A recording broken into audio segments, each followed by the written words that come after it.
Assalamualaikum Ustaz.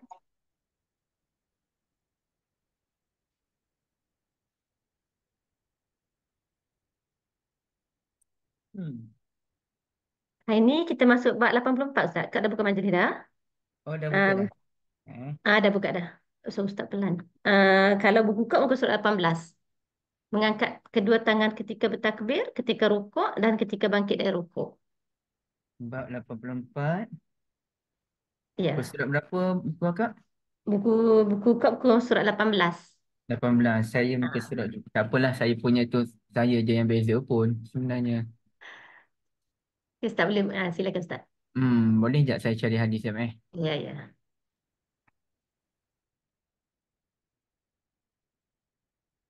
Macam mana ni nak turun balik? Allah ni. Boleh pun.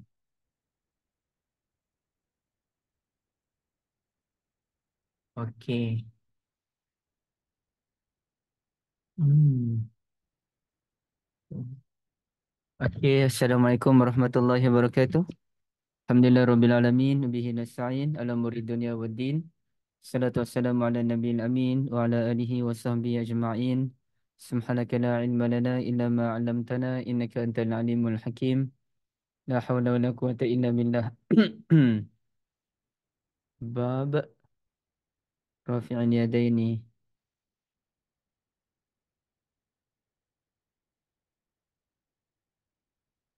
idza kabbara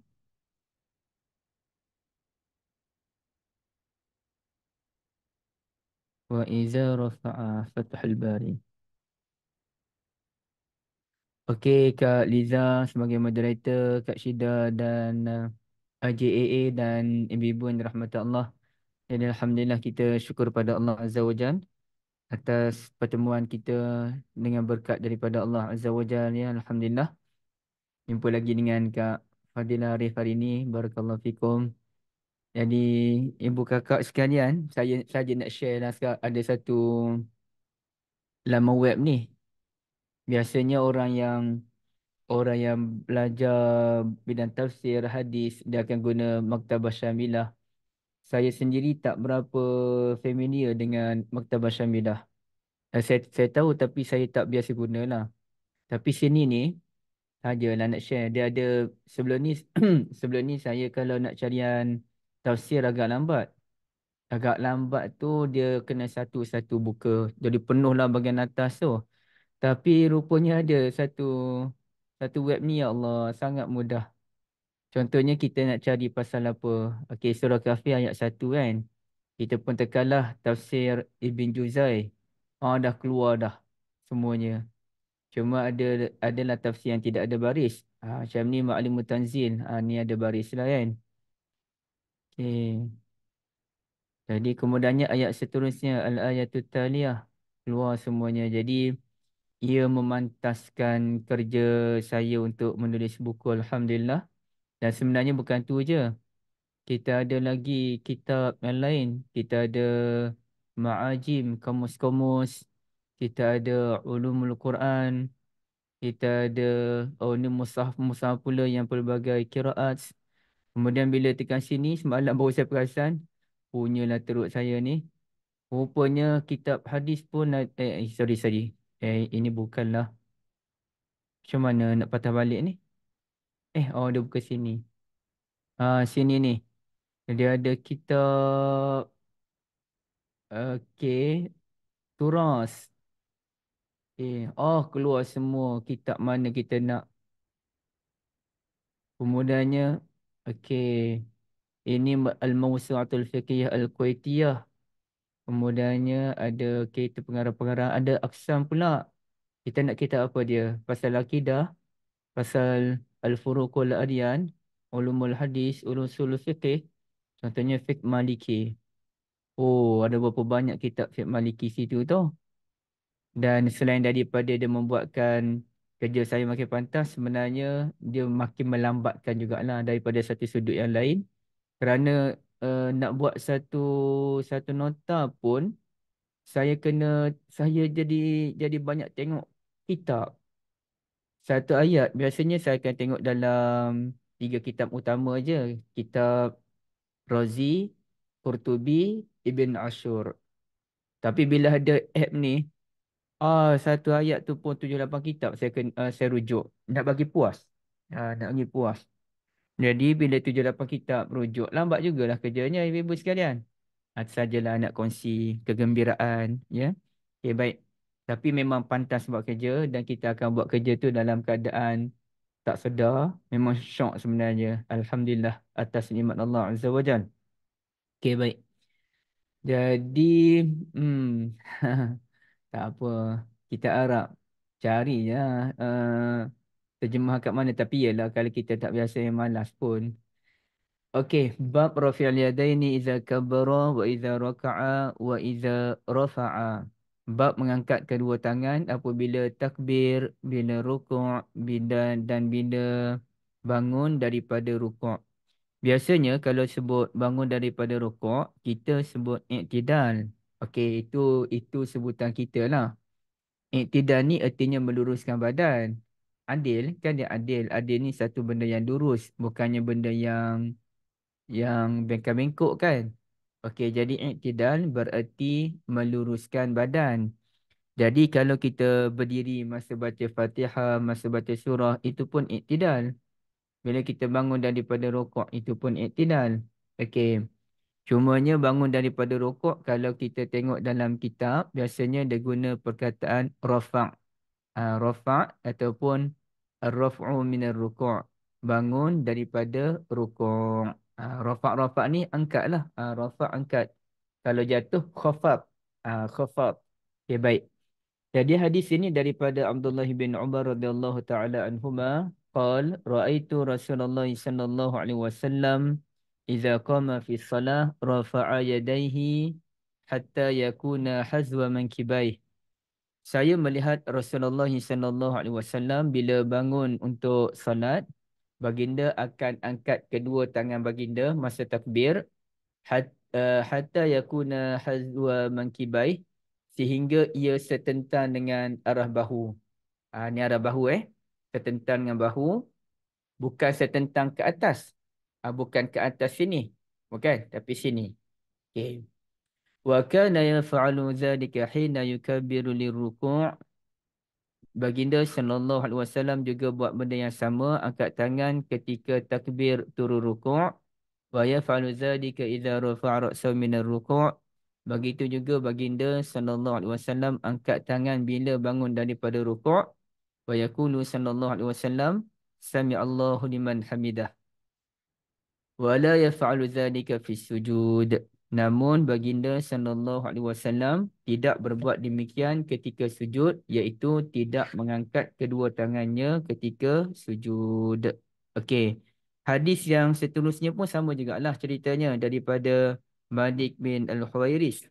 Dan kalau ibu kakak sekalian masih ingat, Malik bin Al-Huwairis ni cerita yang dia dengan beberapa kawan dia tu pergi duduk di rumah, duduk berguru dengan Nabi SAW lebih kurang dalam 20 hari itu kan. Kemudian Nabi nampak mereka ni dah mula rindu kepada keluarga. Nabi pun kata baliklah ke rumah. Tapi ada assignment yang diberikan oleh Rasulullah SAW, iaitu bila masuk waktu salat azan. Okey, salah seorang azan. Wal yaummukum akbarukum, dan yang paling tua menjadi imam. Jadi dalam bab azan tu Nabi kata salah seorang daripadamu azan. Tak kira lah umur berapa pun azan. Tapi dalam kes menjadi imam, akbarukum kata Rasulullah sallallahu alaihi wasallam, biarlah orang yang berusia menjadi imam. Okey, baik. Jadi sekarang ni kita pun nak tengoklah dia punya syarahan bagi hadis ini. Walaupun saya tahu ibu kakak sekalian dah maklum tentang perbahasan benda ni, tapi kita cuba tengoklah juga ya. Okey. Hadis ini, ya betul ke hadis ni sebenarnya? Betul lah, betul. Kat situ tu. Nampak Yang mula-mula syarah judul bab tu. Okey. Bab ni dia dia sebenarnya Imam Bukhari, ibu kakak sekalian, Imam Bukhari dia ada buat satu kitab. Sebabnya ulama dia bahas. Ulama bahas tentang Sebenarnya angkat tangan ni berapa kali? Maka ada tiga pendapat ulama dalam bab berapa kali angkat tangan. Okey. Sekejap Bab juz'ul yadaini. Betul dah rasanya. Bab juz'ul yadaini Imam al-Bukhari. Macam tu ke? Apa nama kitab dia? Bukan kitab Fathul Bari.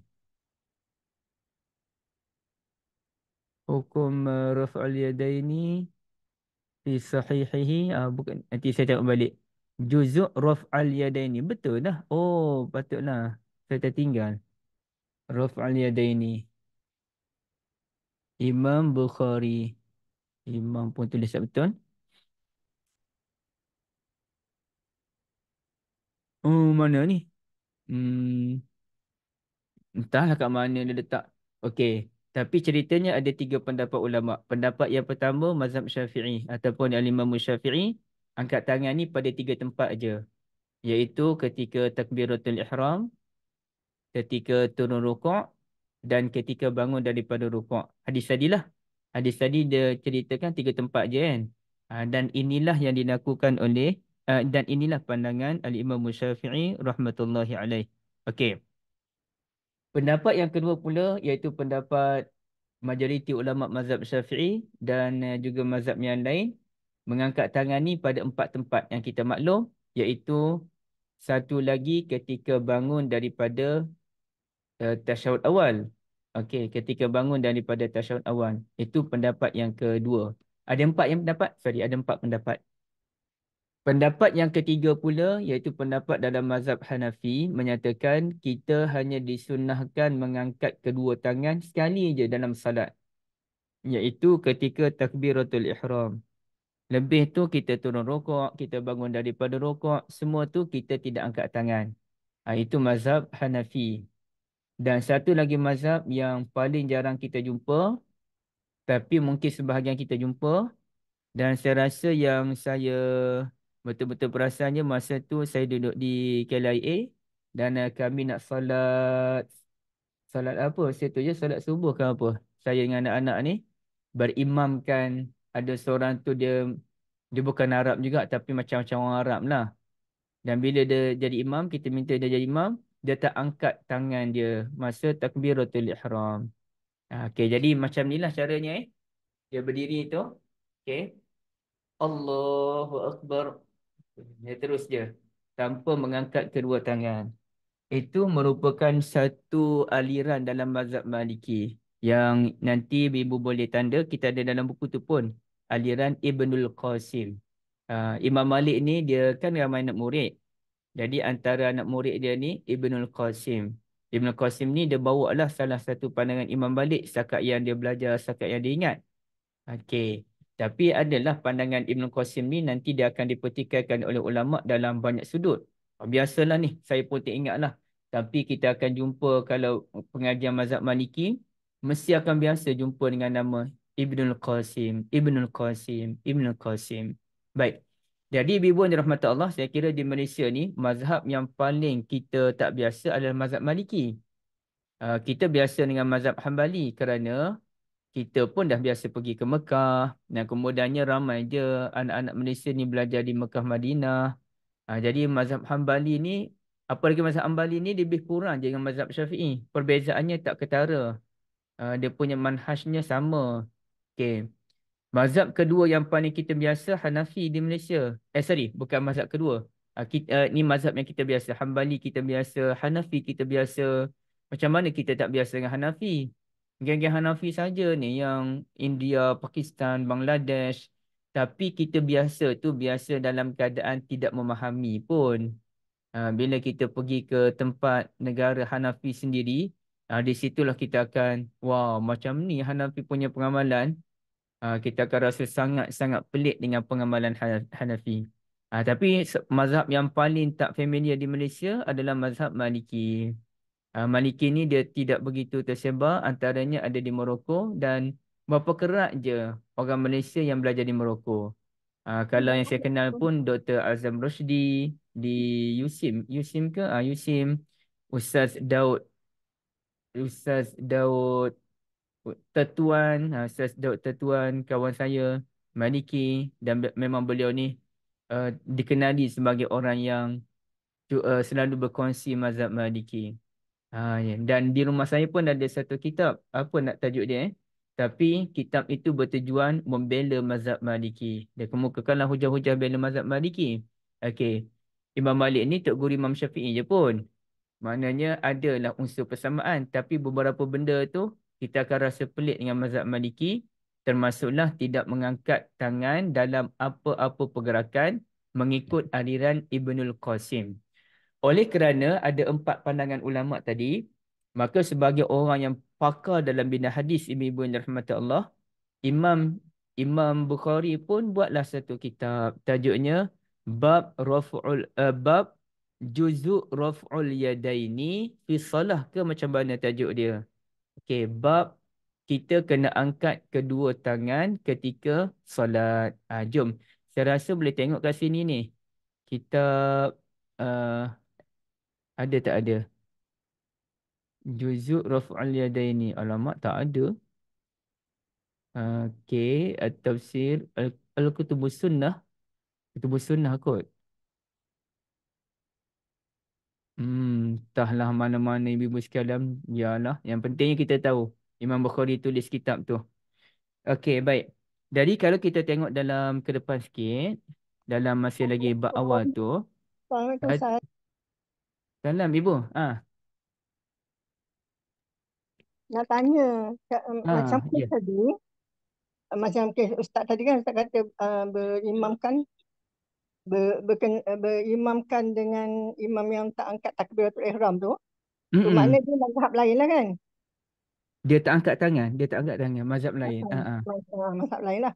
Jadi yang Mm-mm. kita sebagai makmum macam Ustaz tadi, kita kena angkat lah kan takbiratul ihram kan? Angkat tangan lah takbiratul ihram ke Oh. ikut dia?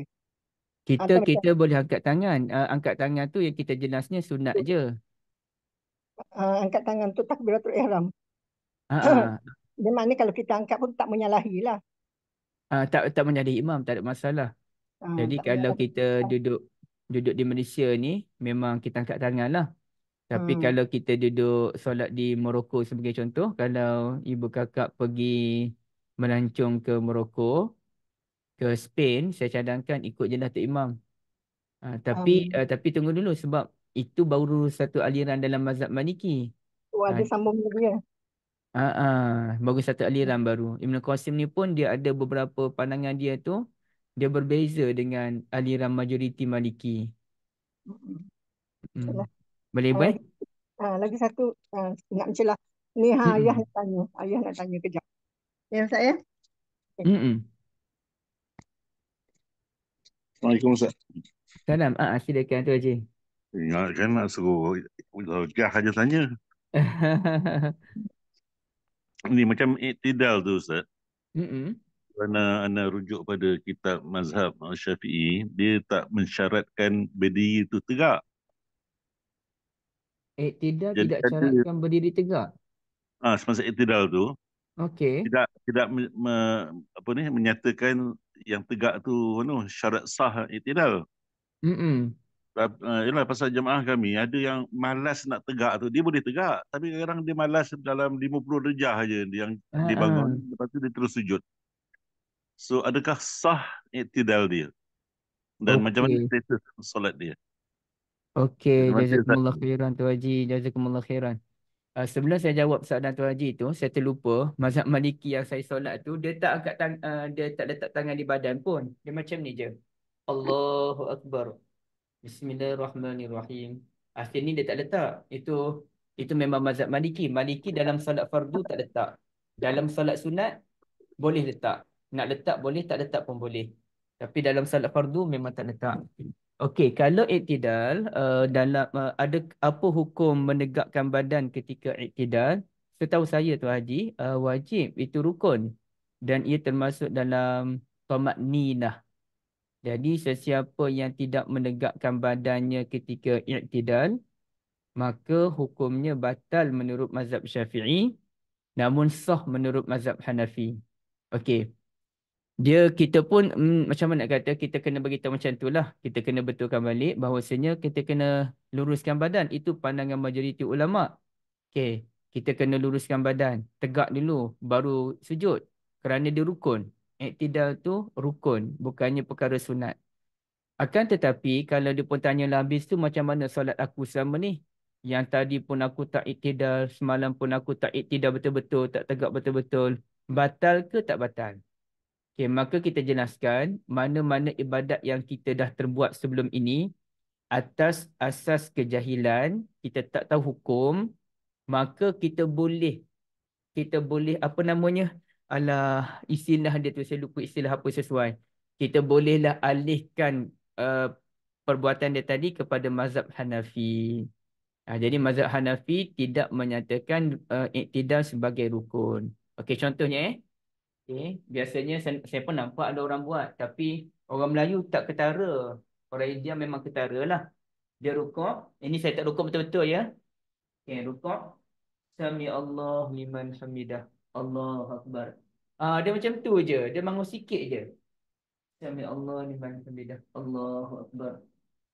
Dan paling saya tak boleh nak ni.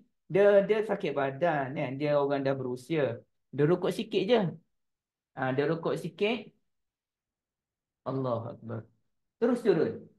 Sampai kita pun tertanya-tanya, bila masalah dia ni iktidal? Saya beberapa kali jugalah kita solat sunat kan. Ada orang solat sunat sebelah kita juga. Kita tak perasan bila masa dia iktidal. Jadi kerana dia tidak iktidal yang betul menurut mazhab Syafi'i, menurut Hanafi betul lah, boleh lah. Tapi jadi tu Haji, kita kena betulkan cara dia tu. Batal menurut mazhab Syafi'i. Tapi yang sebelum-sebelum ni, lepas-lepas tu, kita kira sah lah menurut Hanafi. Allah Alam. Bermakna sebagai imam kena tegur lah kan. Betul. Sebab Pak Imam tanya ni. Betul. Sebab Dia dia nak sebenarnya, saya nampak lah, banyak perkara kalau nak buat pembetulan, bukan ustaz yang datang mengajar. Sebab ustaz yang datang mengajar, yang datang belajar ni biasanya dah okey. Adalah beberapa benda yang kena belajar lagi. Jadi orang yang paling bertanggungjawab betulkan adalah sama ada tu imam ataupun ustaz tempatan yang kita bagi tugas pada dia ataupun pengerusi. Habis dia solat, istighfar, Allahumma antas salam wa minkas salam tabarakta dzal jalali wal ikram, terus bangun. Tuan-tuan dan puan, jangan balik lagi. Berikan saya masa dalam 5 minit je ataupun 3 minit je saya nak terangkan satu benda. Ataupun kerana benda tu penting dan kita takut orang tu balik, habis dia salam terus bangun pun boleh juga. Dan ia bukan berlaku selalu. Ulama menyatakan pernah Nabi SAW dalam hadis, habis sahaja solat Nabi terus bangun. Nabi terus bangun, ulama menyatakan pula kan ada hadis, Nabi terus bangun, Nabi balik ke rumah kan. Nabi lalu celah-celah sahabat ni, kemudian Nabi datang balik. Dan Nabi menyatakan tadi saya ada ingat harta yang belum disedekahkan, belum diagihkan. Maka ulama kata kalau ada perkara penting, maka kita utamakan perkara penting dan boleh tinggalkan perkara sunat. Apa sunat? Zikir selepas salat. Okay, menyampaikan ilmu dan kebenaran, betulkan balik ibadat orang ni, itu perkara wajib, ia perkara penting. Maka boleh kita tinggalkan zikir dulu semata-mata kita nak sampaikan mesej tadi. Allah Alam, gitulah. Okey, terima kasih banyak Tuan Haji, Ibu Zaitun ya. Okey, slip disk apa Ummu Abrar, nak slip disk tu kita tak boleh nak kata apalah. Ummu Abrar ni Kak Syida ke? Oh, Kak Syida. Ada dua. Satu jasad, satu ruh. Manalah kita perasan. Okey. Kemudiannya kalau kita tengok lagi ulasan yang lain, Ibn Abdul Bar pula. Okey. Ibu-ibu kena tanda tu. Ibn Abdul Bar ni siapa? Sebenarnya satu lagi ibu kakak sekalian. Kita nak belajar cara cepat pun boleh. Saya dalam satu kali kelas, kita nak habiskan 10 hadis pun boleh. Apalagi sekarang ni saya tengah belajar melalui YouTube lah rakaman. Kelas yang dikendali oleh Maulana Nasai Hanafi itu hampir 19 jam. Jadi dia baca laju-laju sebab dia nak kejar berapa kitab hadis dalam Sahih Muslim yang dia kena selesaikan. Dan Alhamdulillah ni saya dah habis dalam jam yang ke-11. Jadi ada sikit lagi. Nak kena habiskan dalam 8 jam lagi. Saya nak kena settle. Dan saya dah banyak dah daurah-daurah berpuluh-puluh jam rasanya daurah ni. Yang saya dengar melalui kereta, masa ayam baju. Seronoklah kita kena belajar macam mana pun. Kalau kita tak dapat belajar secara langsung, paling kurang kita dengar rakaman pun boleh. Ya. Okay. Kata Ibn Abdul Bar, ia mazhab Maliki. Ulama besar dalam mazhab Maliki antaranya Ibn Abdul Bar dan beliau mengarang 2 kitab. Satu namanya, 2 kitab yang besar lah. Yang lain-lain tu mungkin ada. Satu namanya At-Tamhid. At-Tamhid. Dan satu lagi adalah kitab Istizkar. Istizkar. Okay, saya tulis Istizkar. Supaya Bibu dapat buat tanda tu dalam buku. Satu lagi At-Tamhid. Dia kitab tu hampir sama, ceritanya hampir sama, tapi adalah perbezaan sedikit ya. Okey, baik. Kata Ibn Abdul Bar, jumpa dalam syarah judul bab tu masih lagi perenggan yang pertama. Kullu man ruwiya anhu tarku ar-raf'i fi ar-ruku' wal-raf'u minhu ruwiya anhu fi'luhu illa bin Mas'ud radhiyallahu taala an. Setiap sahabat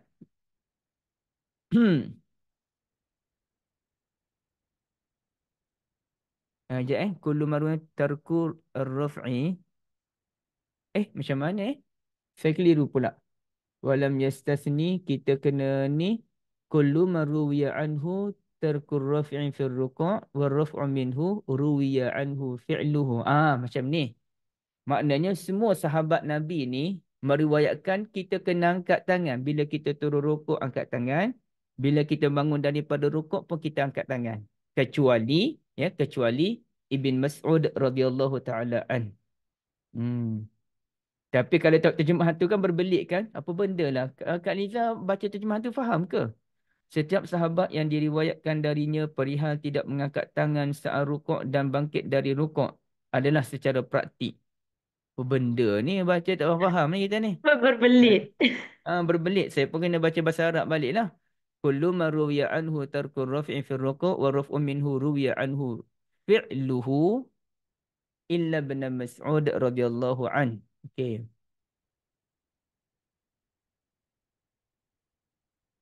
Dia kena ada koma. Dia baca macam ni.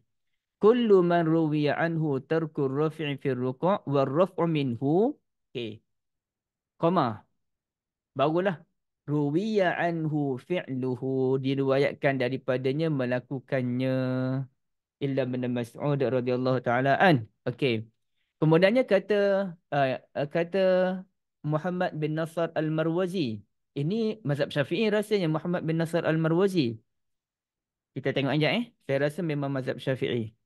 Muhammad bin Nasr Al-Marwazi. Al-Maruzi baca, bukan Marwazi. Kita tengok Muhammad bin Nasr.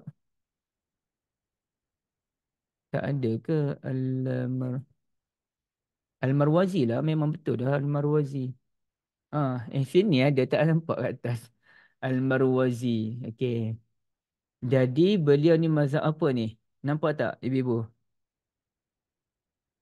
Mazhab apa ni Saya rasa memang mazhab ke dia awal lagi. Dia bukan zaman mazhab. Dia hidup pada tahun 220. 220 zaman mazhab. Ni mazhab Syafi'i, betul lah. Wa akhadha anhu kutub Syafi'i dhabtan wa tafaqquhan. Okey, mazhab Syafi'i. Beliau kata seluruh ulama Amsar ala masyru'iyyati dzalika illa ahlul Kufah. Seluruh ulama menyatakan kita disyariatkan mengangkat tangan dalam ketiga-tiga tempat tadi plus dengan satu tempat lagi kecuali ulama Kufah. Okey. Amsar tu bukan Mesir, ibu-ibu. Ibu kakak bukan Mesir. Amsar tu merujuk kepada dia ada istilah-istilah dululah. Saya pun nak kena faham juga. Tapi fahamnya ulama-ulama situlah. Ulama-ulama mana-mana pun dok kata kena angkat tangan. Kecuali ulama Kufah. Ulama Kufah ni faham kitanya adalah aliran Ibn Mas'ud yang kemudiannya telah menonjolkan seorang tokoh terbilang namanya Ibrahim An-Nakhai. Last sekali kepada Imam Abu Hanifah. Sebut je ahli Kufah, mazhab Hanafi. Sebut je ahli Ra'yi, mazhab Hanafi. Mazhab Ibn Hazm Al-Andalusi, mazhab Abu Daud, Daud Al-Zawahiri. Okey. Dan kata Ibn Abdul Bar lagi. Ini penting ni. Ini penting sangat untuk kita tahu. Kata Ibn Abdul Bar, lam yarwi ahadun an Malik tarkar raf'i fihima. Tidak ada seorang pun anak murid Imam Malik belajar dengan Imam Malik menyatakan kita tidak perlu mengangkat tangan ketika turun rukuk dan bangun daripada rukuk. Tak ada pun. Illa Ibnul Qasim, kecuali Ibnul Qasim. Yang saya sebutkan tadi. Ibnul Qasim je yang kata tak angkat tangan. Bahkan semasa takbiratul ihram pun tak angkat tangan. Sedangkan anak murid Imam Malik ni, yang lain-lain belajar ni, angkat tangan. Turun rukuk angkat tangan, bangun daripada rukuk angkat tangan. Kalau bangun turun dan bangun daripada rukuk pun angkat tangan. Apatah lagi kalau kita takbiratul ihram, lagi-lagi angkat tangan. Maka pandangan Ibn Qasim ni alirannya dianggap sebagai aliran nadir. Nadir. Nadir ni maknanya aliran yang ganjil, aliran yang pelik. Okey. Kemudiannya ibu-ibu sekalian, tak payahlah kita nak cerita Imam Bukhari tu habis-habisan dia duduk syarah tentang Juzuk Rafi'il Yadaini tu. Memang kenapa saya tak jumpa kitab Juzuk Rafi'il Yadaini kan? Ni ada ni padahal ni. Al-Imamul Bukhari fi Juz'i Rafi'il Yadaini. Memang terang-terangan ni. Kita cuba tengok satu tempat. Tak puas hati betul tak jumpa. Sebab saya nak tunjuk pada ibu-ibu sekalian ni. Macam mana Imam Bukhari Juz'u Rafi'il Yadaini. Kenapa jadi pelik pula sekarang buat saya ni?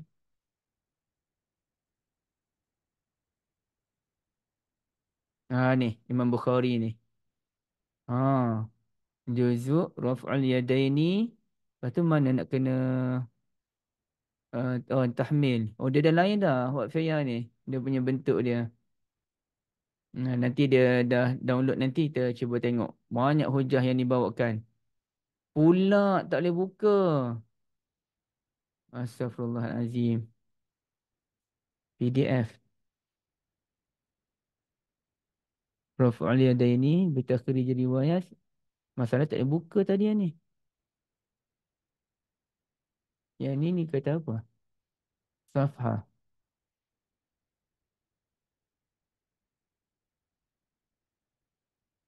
Okey, bukan.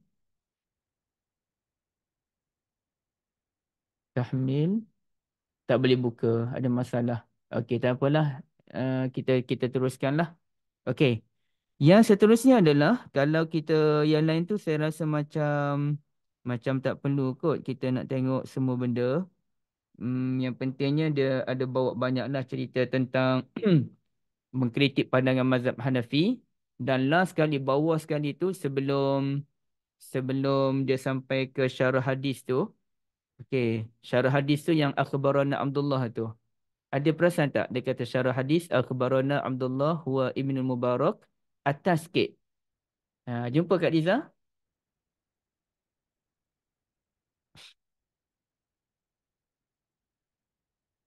Ke surat Tak jumpa lagi? 22. 22 syarah hadis kan, tapi atas tu.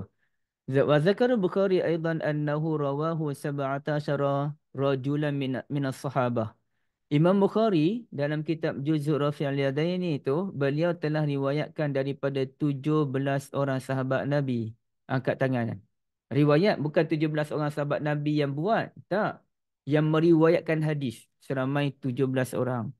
Dan juga Al-Hakim serta Abul Qasim bin Mandah menyatakan pasal angkat kedua tangan ni telah diriwayatkan oleh 10 sahabat Nabi yang dijamin syurga tu.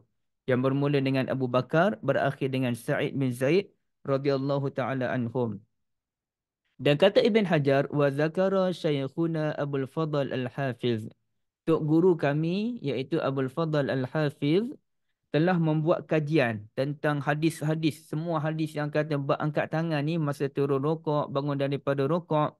Beliau jumpa lebih kurang riwayat daripada 50 orang sahabat Nabi. Maka yang betulnya adalah kita angkat tangan bila turun rukuk dan bangun daripada rukuk. Cuma ibu kakak yang dirahmati Allah, saya ada satu lagi kepelikan dan saya tak tahu. Saya tak tahu nak cari kat mana. Saya pun tak tahu siapa yang boleh menjelaskan isu ini. Saya kena tanya dah kot. Siapa. Yang mana dia bila turun rukuk, dia angkat tangan. Sorry. Dia turun rukuk, dia tak angkat tangan. Dia turun je rukuk. Tapi bila dia bangun daripada rukuk, dia angkat tangan. Yang ni saya tak tahu dia mazhab mana ataupun ada satu tarjih yang dibuat oleh ulama mana-mana. Turun rukuk tak angkat tangan, bangun daripada rukuk angkat tangan. Itu saya tak tahu. Tapi mungkin saya kena tanya lagi lah tok-tok guru lain, ada ke orang yang berpandangan demikian. Okey, sekejap saya nak ambil air masak sekejap.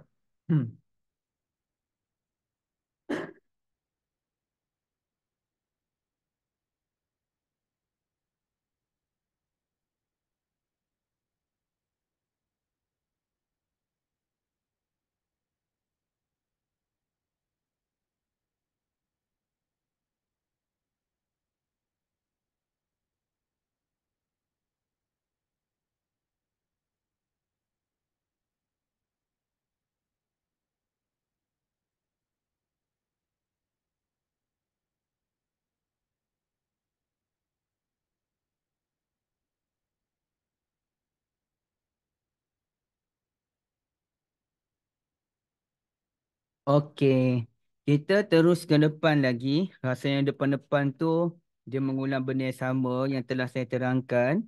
Maka kita tak perlulah nak sebut lagi. Okey, cuma ada satu perkara bab mengangkat tangan apabila bangun daripada tahiyat awal tu. Nanti kita akan bahaskan bila sampai masa dia. Kerana nampak gaya Imam Syafi'i rahmatullahi alaih tidak bersetuju dengan tidak menyatakan bab mengangkat tangan ketika bangun daripada tasyahud awal. Imam Syafi'i tak sebut. Tapi pandangan majoriti Syafi'i sebut. Okey. Sekarang kita ke depan bab yang ke-85.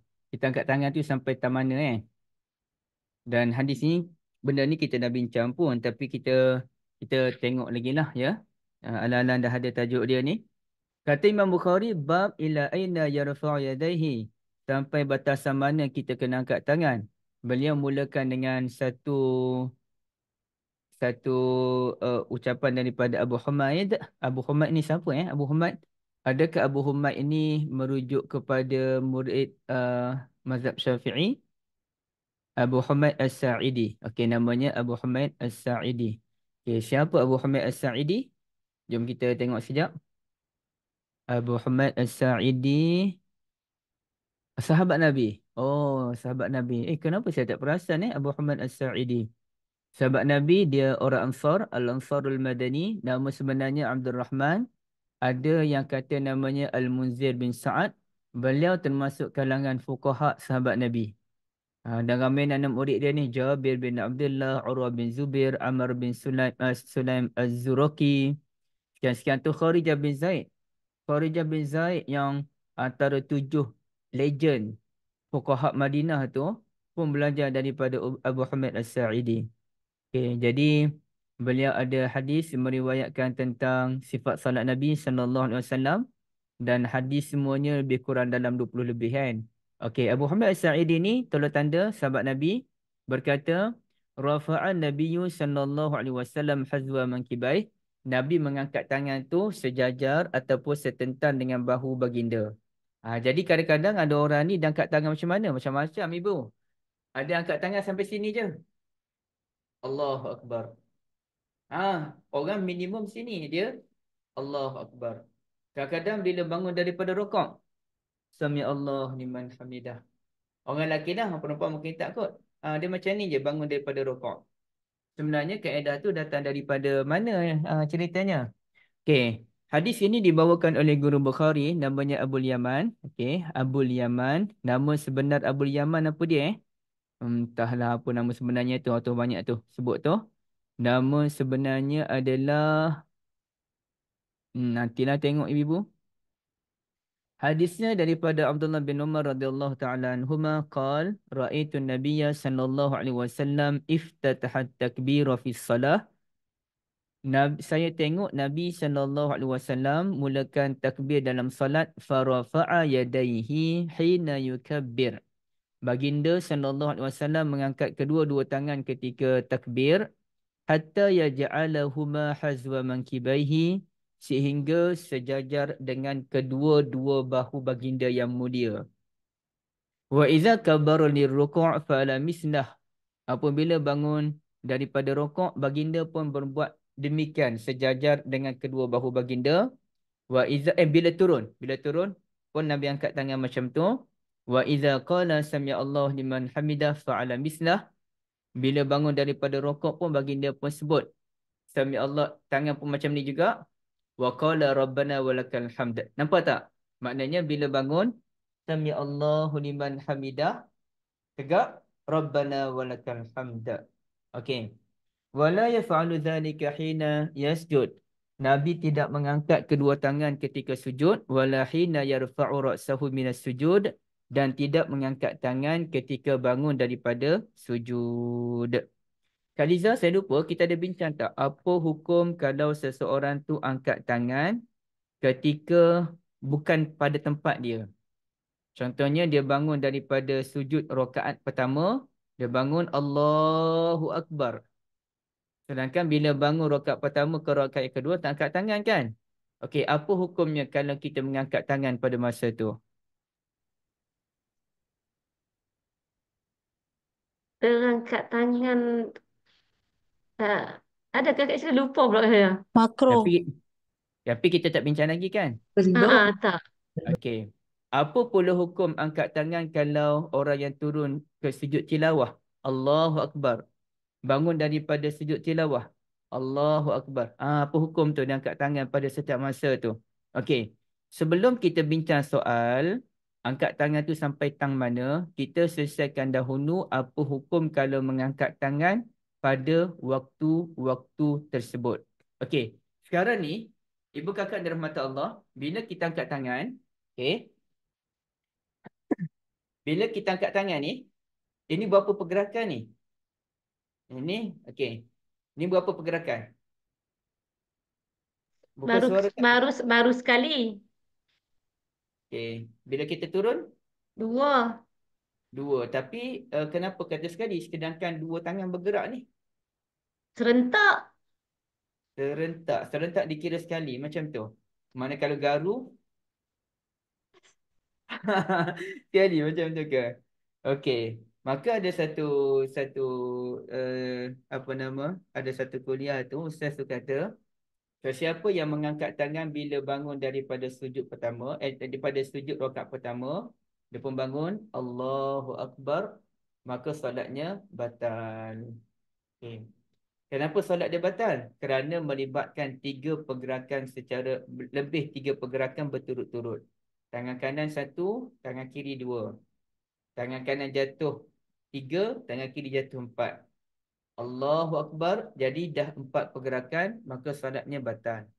Tambah ustaz yang terkenal tersebut, sesiapa yang buat demikian solatnya batal, dia kena qada balik solat-solat tersebut. Maknanya kalau dah puluhan tahun buat demikian, kena qada dah berapa banyak. Dan sesiapa yang tidak qada solat tersebut, maka masuk neraka. Saya sama dia dengar geng-geng yang geng-geng pondok ni, mereka mengata geng-geng Wahabi ni sikit-sikit neraka, sikit-sikit neraka. Baca tahlil, mati pun masuk neraka. Baca Yasin malam Jumaat pun neraka. Padahal tak ada pun ulama kata baca tahlil kematian, baca Yasin malam Jumaat masuk neraka. Tak ada. Itu hanyalah elaboration di peringkat mereka. Okey. Tengok dia orang sendiri yang mudah menerakakan orang. Siapa yang angkat tangan bukan pada tempat masuk neraka. Nanti bila masuk neraka tu, dia orang kan suka sindir orang. Nanti kalau masuk neraka orang tanya kenapa masuk neraka? Baca Yasin malam Jumaat. Okey, sekarang ni saya pun nak sindir mereka juga. Sebab awak suka sindir orang. Sekarang ni saya nak sindir awak juga. Nanti orang tanya, kenapa masuk neraka? Angkat tangan bukan pada tempat dia. Kalau tak sah. Sebab itu yang penting, jangan sindir orang. Yang paling penting kita jangan berpihak satu hal. Mana-mana pihak yang salah tu, kita kena terimalah itu kesilapan, ini kesalahan.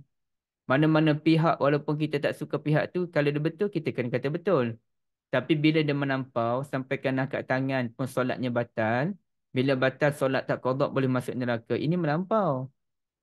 Sedangkan dalam bab mengangkat tangan ni kita kena ingat ia hukum terperinci. Bila ia hukum terperinci, hukum-hukum yang dalam, maka dimaafkan bila kita tak tahu. Kan kita baca yang tawdihul hukum pasal telekong tu kan.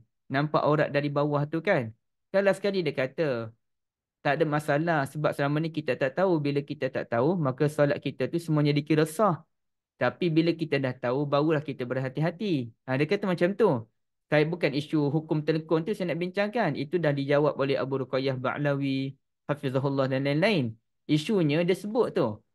Disebabkan hukum ni jarang diketahui oleh masyarakat, maka segala amal yang dilakukan selama ini sah. Itu yang menarik. Jadi kalau dia angkat tangan selama ni dalam keadaan tak tahu, kenapa ustaz tak boleh nak kata dia sah? Kenapa nak kata dia batal? Kenapa nak kata bila batal tu kena qada? Kenapa nak kata bila tak qada masuk neraka? Ini melampau. Ekstrim. Ekstrim. Okey, baik. Jadi sebenarnya dalam bab mengangkat tangan, dalam mana-mana tempat ini, ia adalah khilaf kalangan ulama'. Khilaf kalangan ulama'. Okey. Contohnya, saya nak tanya pada ibu sekalian uh, Raf'ul yadaini. Sekejap. Raf'ul yadaini fi ghairi mawdi'iha. Okay, tenang Satu. Saya nak cari satu benda ni sebenarnya. Ustaz, Ya? Kak Nis. Ustaz tak, walaupun Ustaz cakap akan dibincangkan ke depan, tapi saya nak tanya juga. Apa Mm-mm. ni? Selep, tak lepas tahiyat awal tu tak boleh angkat takbir tangan. Saya angkat tangan tapi Ustaz, Lepas tahiyat awal, angkat tangan. angkat tangan kan? Angkat tangan. Yang Ah, yang saya kata ni, bila bangun daripada rakaat pertama, Kak. oh, Kalau okey. bangun daripada tasyahud awal, memang sunnah angkat tangan lah. No, Tapi nak ceritanya, qada salat kalau macam tu Ustaz. Dia kata masuk neraka ni. itulah. Itulah yang Okey, okey. melampau tu. Okey. Ada dalam grup Telegram tu, Kak. Kalau Kak tahu atas sikit tu, yang ada orang share tu apa hukum ni kan. Betul ke Ustaz ni kata ni? Ada satu video. Ya, ya. Saya nampak dalam Telegram Ustaz tu kan? Betul, Okey, okey. Kak. Okay. Betul. Okey. Ustaz, Kita tengok. akak memang angkat tangan. Setiap kali bangun daripada sujud, akak memang angkat tangan. Sebab itu masa belajar solat dulu macam itulah diajar oleh masa mengaji kan. Mengajar belajar solat tu dengan untuk guru mengaji. Jadi diajar Okey. macam tu. Setiap kali bangun daripada Sujud. setiap kali bangun daripada sujud tu memang kena angkat tangan. Sebab dia kata menandakan rakaat baru. Lepas tu yang dia tak bagi angkat tangan, bila nak sujud, Sujud bila masa nak rokok, tak payah angkat tangan. Bangun daripada rokok pun tak payah angkat tangan. Tu yang, tapi akak belajar bangun daripada rokok tu angkat tangan kan. saya tak Ah, tahu tu mazhab apa yang macam tu. tapi itu memang akak rasa itu masa belajar dekat tempat mengaji. Lepas tu masa Ah, belajar kat sekolah dulu pun, kat sekolah menengah lah. Kita orang belajar solat balik dekat sekolah menengah pun ya. sama. Dan memang dah jadi macam, kalau sekarang nak tukar, bangun daripada sujud tak, macam dia jadi macam automatik lah. Automatik bangun tu kat tangan. Hmm. Okey, tapi tak apa, kita tengok macam mana, Kak Jazakumullah khairan. Tapi kalau ikut majoriti ulama, angkat tangan tu pada tempat-tempat lah. Iaitu pada tadi yang kita sebutkan takbiratul ihram, turun rokok, bangun daripada rokok dan juga bangun daripada tasyahud awal. Okey. Tapi sekarang ni kita selesaikan dulu masalah ni Apa hukum, orang tanya soalan ni, apa hukum kita buat perkara sunat solat tapi bukan pada tempat dia? Contohnya kita angkat kedua tangan ketika tasyahud. Siang-siang lah, tak apalah bila-bila tu. Yang pentingnya dia buat perkara tu bukan pada tempat dia. Okey, apa kata ulama' ni? Sebab yang handle laman web ni pun ulama'. Farafa'al yadaini dan maka mengangkat tangan ketika sujud tidak disyariatkan. Iaitu masa kita Sami Allahu liman hamidah, Rabbana walakal hamd kan? Bila turun sujud tu angkat tangan lagi. Bangun daripada sujud, angkat tangan, duduk antara dua sujud. Duduk antara dua sujud ke sujud, angkat tangan lagi. Itu tidak disyariatkan. Namun, tidak pula namun ia tidak membatalkan solat. Tu disebut tu. Namun tak batal solat. Okey. Dan tidak perlu kepada sujud sahwi. Sama ada dilakukan sengaja ataupun tidak sengaja. Jadi bagi saya ini satu keluasan lah yang diberikan. Okey. Dan di sini ibu-ibu yang dirahmati Allah sekalian, cuba tengok apa kata pengarang kitab Asy-Syarhul Mumti'. Syarhul Mumti' ni siapa je? Tapi ulama Hambali lah. Tak kira lah ulama mana pun. Yang pentingnya dia kita nak tengok macam mana ulama ni toleransi oleh Ibn Utsaimin. Dia kata last kali tu dia sebut wa annahu law zada, kalaulah dia menambah perbuatan bukan pada tempatnya, contohnya dia angkat tangan bukan pada 4 tempat tadi, bukan pada 4 tempat tadi, maka fala tubtilu solah bi'amadihi atau bi'amdihi, maka tidak batal solat meskipun dia sengaja berbuat demikian. Wala yajibu sujud lisahwihi, dan tidak wajib untuk dia sujud kerana lupanya dia tadi. Kerana ia bukannya perkara yang sunat yang besar. Jadi maknanya kalau dia silap macam tu tak ada masalah. Macam mana Ustaz tu boleh kata sampai macam tu ekstrim sangatlah. Terlalu ekstrim. Okey. Masuk neraka sebab angkat tangan. Kalau sebab rasuah okey lagi lah. Ni sebab angkat tangan. Orang rasuah pun tentu masuk neraka lagi ibu. Okey. Kemudiannya juga ini. Okey. Okey, tak apa. Yang ni tak ada masalah. Dia isunya isu yang sama juga. Rafa'al yadaini, ini tak ada masalah. Sebenarnya saya nak cari satu benda. Iaitu ada satu pandangan ulama, rasanya Ibn Umar ataupun siapa, mengangkat tangan dalam setiap kali bangun dan tunduk. Bangun, tunduk, angkat tangan. Artinya, sampai ulama kata, berdasarkan pandangan tersebut, kemungkinan memang ada ulama yang kata angkat tangan bila sujud, dari sujud nak bangun duduk antara duduk sujud, Allahu Akbar, nak turun sujud balik pun angkat tangan balik. Kerana berdasarkan ada hadis yang lain, angkat tangan ketika bangun dan tunduk. Bangun, tunduk, bangun, tunduk. Semua tempat. Ada ulama pegang pandangan tersebut. Apabila ada ulama pegang pandangan tersebut, mengapa kita mudah-mudah nak membatalkan solat orang lain dan sekaligus kita heret orang tersebut masuk neraka kerana pandangan kita? Mana boleh? Kita boleh kata orang tu masuk neraka kalau dia buat benda-benda yang memang jelas. Semua ulama kata tak boleh. Minum arak. Semua ulama kata tak boleh. Melainkan ada sebagian ulama kata boleh apabila dahaga membawa kematian.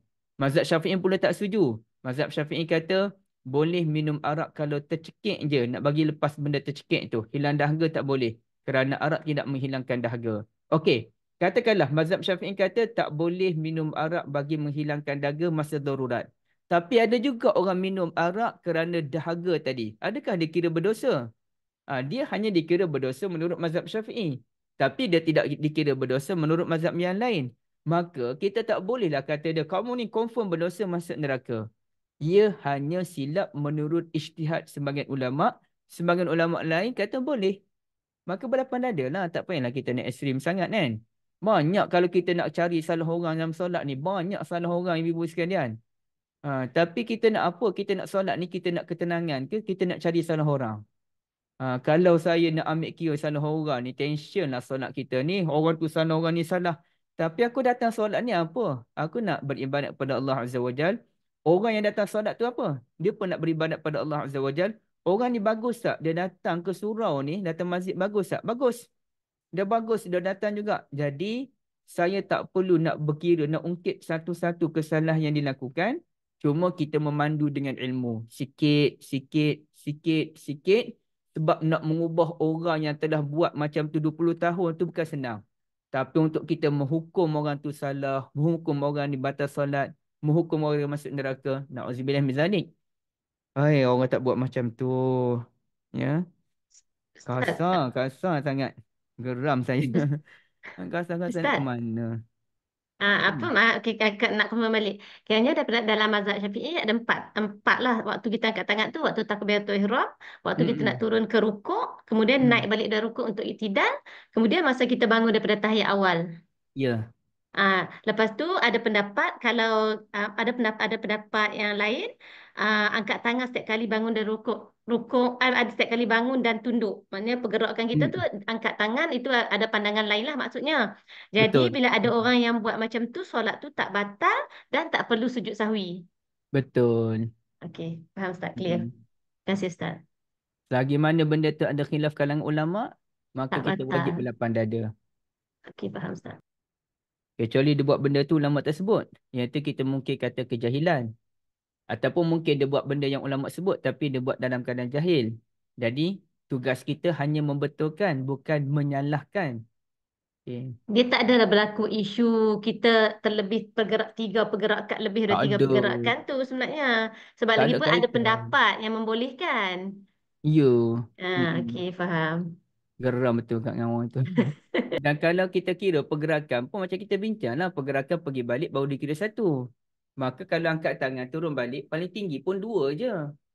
Kalau dia nak Ustaz, kira lah kanan kiri ni berasingan kan. Okey, satu-satu kan. Okey, tapi satu kembali ni baru masih lagi dikira pergerakan sama. Ini dua. Kembali tu masih dua. Bukannya jadi empat. Jadi dia okey, dia nak kata masuk neraka sebab apa? Dia nak kata solat tu batal kenapa? Kerana pergerakan lebih daripada 3 kali berturut-turut. Ataupun pergerakan 3 kali serta lebih berturut-turut. Tapi pergerakan 3 kali berturut-turut membatalkan solat ni, adakah ada dalam hadis Nabi SAW? Tak ada. Nabi tak sebut siapa kalangan anda bergerak 3 kali pergerakan berturut-turut, maka batal solat. Nabi tak sebut. Satu. Yang kedua, ada tak khilaf kalangan ulama tentang pergerakan 3 kali berturut-turut itu membatalkan solat? Ada khilaf tak? Ataupun semua ulama setuju? Ada khilaf kalangan ulama. Bila Nabi tak sebut, ada khilaf pula kalangan ulama, macam mana boleh ustaz membatalkan solat orang tersebut? Dan kemudiannya ustaz kata kena qada. Dan kemudian ustaz pun nak hadap orang tu masuk neraka. Macam mana? Benda tu benda yang khilaf. Benda tak jelas. Aduh, pening kepala. Geram betul. Dia jadi macam apa dia? Satu hari tak ada seorang Ustaz Fadlullah. Dia tanya saya macam mana ni bising ni Masjid kat Pahang ni. Apa bisingnya? Bisingnya kerana Imam Khatib tidak membaca doa Allahumma gfir lil muslimina wal muslimat. Okey. Jadi batal khutbah kena yang siapa yang solat Jumaat hari tu semuanya batal. Sama ada kena kumpul balik buat khutbah Jumaat balik. Kemudian solat Jumaat balik ataupun solat Zuhur semuanya qada. Dah balik rumah ni qada solat Zuhur semuanya. Jadi isunya saya pun tunjuklah pada Ustaz lah kitab mazhab Syafi'i. Kitab mazhab Syafi'i kata kita wajib berdoa untuk kaum muslimin dan muslimat. Tapi adakah wajib tu disebut Allahumma ghfir lil muslimin wal muslimat, ya Allah berikan ampunan, ataupun doa tu doa yang umum? Boleh kira tak kalau Allah mansurin Islam wal muslimin dan lain-lain? Maka ramai ulama mazhab Syafi'i kata tidaklah khusus kepada doa ya Allah ampunkan kaum muslimin dan muslimat. Apa sahaja doa untuk kebaikan muslimin dan muslimat itulah yang dikehendaki dalam doa tersebut. Maka khutbah itu tak perlu dibatalkan pun. Kenapa kita nak cari juga pandangan kata batal? Kenapa kita tak cari pandangan kata sah benda tu? Sah benda tu dan boleh diteruskan. Itu saya tak faham. Kenapa kita cuba mencari pandangan yang menyusahkan orang lain, tak cari pandangan yang memudahkan orang lain? Sebab benda tu dah berlaku. Kalau benda tu tak berlaku lagi, bolehlah kita cegah awal-awal. Kalau benda tu dah berlaku, kita kena mudahkan. Tak apa, solatnya sah. Cuma lain kali hati-hati kerana sekian, sekian, sekian. Okey. Sama jugalah kalau tapi kadang-kadang saya sembang benda ni, dia akan jadi masuk ke bidang fatwa pula, jadi tak elok juga kan. Tapi dalam bab mana-mana yang boleh consider dalam mazhab Syafi'i, kita kena consider dalam mazhab Syafi'i. Kalau dah tak boleh mazhab Syafi'i, ke mazhab yang lain. Contohnya macam ni lah contoh kan. Menyentuh lelaki dan perempuan batal wuduk tak? Batal wuduk kan? Batal wuduk. Maknanya kalau Kak Liza sentuh dengan Abang Wan kan? Betul Abang Wan kan? Batal wuduk tak? Batal. Sengaja tak sengaja, batal tak? Batal. Sedikit ataupun banyak, batal tak? Batal. Apa lagi? Apa pun batal lah. Sentuh je. Kak Liza sentuh je Abang Wan. Abang Wan sentuh je Kak Liza. Tak kira lah siapa sentuh, batal. Katakanlah tengah Abang Wan solat. Abang Wan tengah solat malam tu, Kak Liza pun duduk bangun-bangun. Oh, saya cari mana handset ni, tengok jam ni. Terpegang kaki. Terpegang kaki Abang Wan tu. Takkanlah Abang Wan nak pakai stokir malam-malam kot. Okey. Batal tak batal wuduk Abang Wan tu yang tengah solat? Tak batal. Kenapa tak batal? Ikut mazhab Sebab Syafi'i batal. sebab Sayyidina Aisyah pernah tersentuh Nabi waktu Nabi SAW solat sunat. Okey. Tak batal. Malam bermakna Uh-uh. kalau ikut mazhab Syafi'i yang sahih, batal. Okey. Tapi mazhab Syafi'i pun bila berdepan hadis tu, dah mula dah macam mana ni kan? Nak kata ni sebab Ummuna Aisyah radhiyallahu taala anha duk raba-raba tu terpegang kedua-dua kaki Nabi sallallahu alaihi wasallam ketika sujud. Dah takkanlah Ummuna Aisyah pakai sarung tangan. Takkanlah kita nak kata Nabi pakai stocking. Ataupun kita pusing lah, bolehlah pusing Nabi pakai khuf ke apa benda, tapi jauh sangatlah pusingnya. Sebab itu mazhab Syafi'i pun dia pergi ke pandangan lain pula, iaitu annal malmus la tubtil. Orang yang disentuh tidak batal. Orang yang menyentuh batal. Maknanya ada pandangan kedua. Masih ada pandangan kedua, iaitu orang yang disentuh tak batal. Jadi, boleh tak kalau ada orang nak pegang pandangan tersebut dalam keadaan terdesak? Terdesak dalam air tak ada, kena catu, tiba-tiba suami pegang kita. Boleh tak kita nak pegang pandangan kata kita tak batal wuduk kerana bukan kita pegang suami, suami yang pegang kita? Maka boleh kita pindah ke pandangan kedua walaupun pandangan kedua tu dianggap pandangan yang dhaif. Bila pandangan kedua, pandangan ketiga mazhab Syafi'i pun dah tak boleh nak buat apa juga, barulah kita pindah ke mazhab lain. Demi menyelamatkan ibadat seseorang tu, boleh pindah ke mazhab lain. Kalau tak nanya kita, tak boleh mazhab Syafi'i je. Siapa ikut mazhab lain, kafir, masuk neraka. Masuk neraka ni dahsyat sangat lah. Sebabnya batal. Ikut mazhab kita batal. Tak bolehkah kita mudahkan masyarakat dengan pandangan mazhab lain apabila memerlukan? Dalam keadaan biasa ni pegang yang biasa lah. Tapi bila memerlukan, boleh tak? Di sinilah kena ada satu tasamuh, toleransi. Tu saya, bila orang tanya saya, ni nak melancong luar negara ni, boleh tak jamak qasar 10 hari tu? Boleh. Mazhab lain, pergi melancong luar negara, pakai je mazhab lain. Boleh jamak qasar sepanjang-panjang tu. 2 minggu? Boleh. Dia tak puas juga. Dia nak tanya juga 2 minggu tu. Orang dah kata boleh, boleh lah. Sebulan? Boleh, insyaAllah. Dan sebab memang kita melancong, kita ambil package sebulan, kita bayar 20,000 tu, kita kaya sangat ni. Duit tak tahu nak lempar ke mana dah. 20,000 melancong. Boleh tak nak jamak qasar sepanjang 20 hari? InsyaAllah boleh. Sebulan? InsyaAllah boleh. Kerana orang yang melancong di luar negara tahulah betapa susahnya untuk kita berhenti solat pada setiap masa. Jadi gunakan kemudahan yang digunakan, yang dipegang oleh ulama' lain. Ada ulama' kata boleh. Di situ. Tapi kalau di Malaysia, saya akan tegas lah 3 hari je. Balik kampung 6 hari boleh tak nak jamak qasar? Tak boleh hari pertama lagi. Itu kalau saya di Malaysia lah. Saya akan kata tak boleh terus mazhab Syafi'i. Tapi luar negara, kenapa kita nak ketat dengan mazhab Syafi'i juga? Sedangkan kita kena tahu bahawa kesulitan yang dialami itu amat-amat memerlukan pandangan mazhab lain. Amat-amat memerlukan. Okey. Baik. Ibu-ibu dirahmati Allah, tambah-tambah solat di negara barat pula yang tak tahu mana surau apa benda ni kan. Tambah negara yang anti-Islam pula. Perancisnya, Jermannya, anti-Islam berlebihan ni. Oh, pening, pening. Nak tak nak kena pegang pandangan memudahkan lah. Okey. Kemudiannya kita tengok macam mana ya. Nak tengok satu-satu, malasnya satu-satu ni. Banyak ni Hazwa Mankibah. Okey, qala Abu Humaid. Mana Hazwa Mankibah ni? Berkata Abu Humaid. Ibu jumpa ke perkataan Hazwa Mankibah yang ni? Qauluhu Hazwa Mankibayih. Hazwa Mankibah. Dia lepas perkataan wa qala Ada Abu Ustaz. Muka surat Humaid. 26. 26 Syarah Jurubab ke Ustaz? Mm-mm. Perenggan kedua. Syarah Jurubab, perenggan kedua.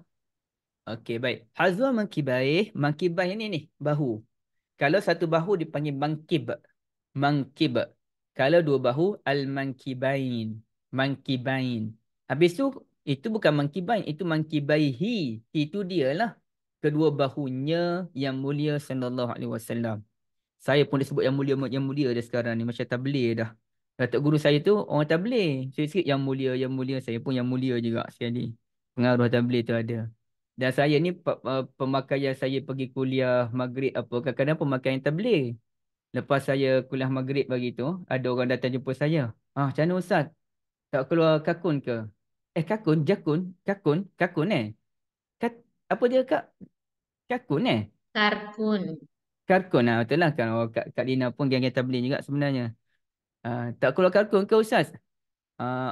Saya bukan geng-geng tu. Dia kata. Dia tengok watak tu macam watak karkun dah tu. Nah, memang saya pakai macam tu. Ada beberapa baju saya tu.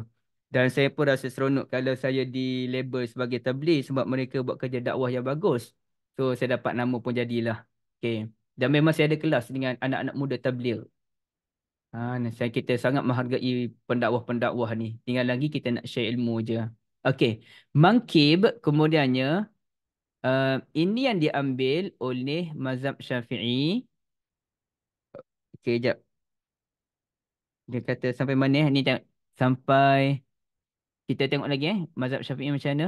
Mana ni wahadza sorry, mazhab Syafi'i dia pegang asasnya setentan dengan bahu. Asasnya. Okey, tapi tunggu dulu Dan jumhur ulama. Ini pandangan Imam Syafi'i. Bila sebut Asy-Syafi'i, Imam Syafi'i sendiri dan jumhur ulama setentan dengan bahu. Hanafi dia ambil hadis Malik bin Huwairis yang disebutkan dalam Sahih Muslim. Apa dia? Hatta yuhadhiya bihima furu'a uzunaihi. Sehinggalah kedua tangan tu mencecah hujung kedua telinganya. Jadi angkat sampai sini. Okey. Angkat sampai sini.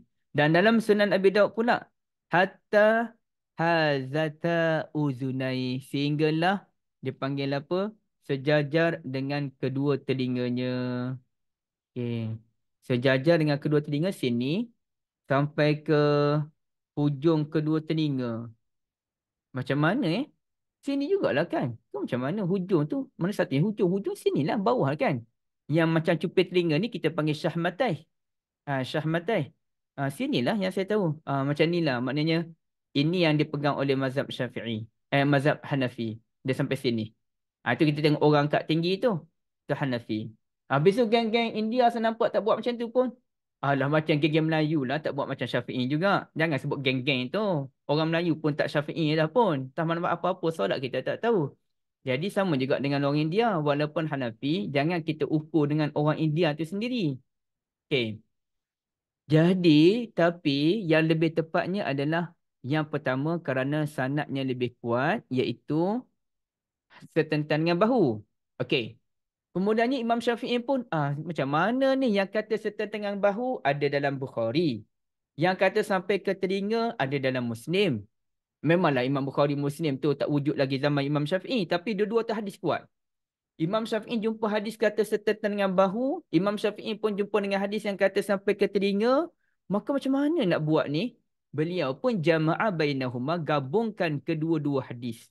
Maka dia kata, yuhazi bi zahri kaffaihi al-mankibaih wa bi atrafi anamilihil uzunain. Okey, jumpa tak? Dia kata jadi kita gabung dah dua-dua.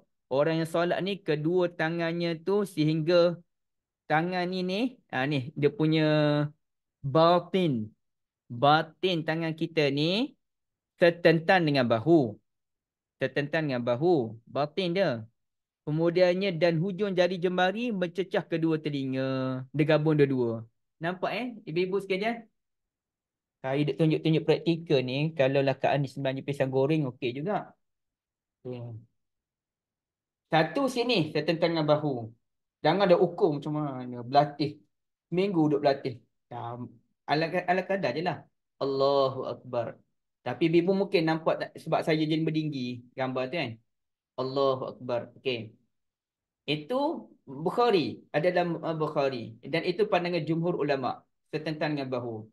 Okey, tapi ada dalam Muslim. Dan ini pegangan dalam Imam Abu Hanifah. Dan macam saya sebut, Imam Bukhari, Imam Muslim, tidak lahir lagi, tak ada lagi masa zaman Imam Abu Hanifah, Syafi'i yang pun benda tu kan. Okey, sampai sini telinga. Okey, sampai telinga. Maka mazhab Syafi'i pun ada kata bahu, ada kata telinga. Maka jamak tengah-tengah. Mungkin tengah-tengah kot, cuma ada orang nampak macam serta tengah bahu, ada orang nampak sampai ke sini. Sebenarnya tengah-tengah. Maka tengah-tengah tu macam mana nak ukur dia? Kali nak ukur lah, tak payah ukur lah, biasa-biasa je. Bahagian perut ni, bahagian perut tangan, dia serta dengan bahu, tapi ni, hujung-hujung ni sampai ke telinga. Macam ni. Lebih kurang. Hujung ni telinga kan? Sampai telinga ni kan? Ni sampai serta dengan bahu. Okay. Allahu Akbar. Itu mazhab Syafi'i.